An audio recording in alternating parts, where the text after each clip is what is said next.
My name is Roua Aljied. I also go by Philosi-fire in the poetry scene sometimes. I'm a third-year biomedical and electrical engineering student. I was born in Sudan. I moved to Canada when I was 2 years old. I lived in London up until 15, and then I moved here to Ottawa. Ottawa is where I got introduced to the spoken word poetry scene. In grade 12, I was invited to a breakfast at Parliament Hill. One of the performers was Jenna Tunya, and that was the first time that I'd actually seen spoken word poetry live. After the event happened, I sent her an email telling her I was really interested and I wanted to get involved. And then a year later, I finally took her advice and went out. Together, he and she would make masterpieces with their bodies. The first slam that I went to was the Ottawa Youth Poetry Slam. I was the Ottawa Youth Poetry Slam champion for that year. I refuse to let go, because where would I be today if Rosa Parks had let go of her seat? I was never born the wrong color, and the only thing my pigment will tell you is I was born to be a fighter. My favorite part about spoken word poetry is the fact that it's so accessible. Anyone can do it.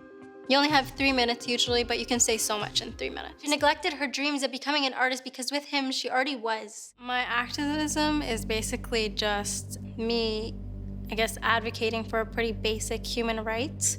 I mainly talk about subjects that are related to me, only because I find it easier to talk to, and especially as a Muslim woman, African Arab teenager. There's just so much that I can talk about, you know, in terms of sexism, in terms of racism. My position makes it very easy for me to talk about a lot of issues.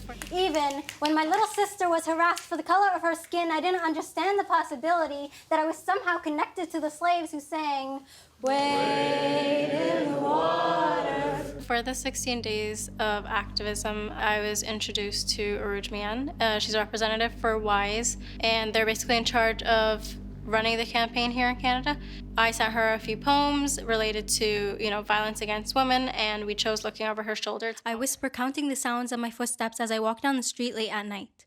1, 2, 3. I stop whispering so I can focus more on making sure that the only sound of feet hitting the pavement are my own. I performed last year in 2014 at the launch of the 16 Days of Activism campaign. I also performed at the final ceremony.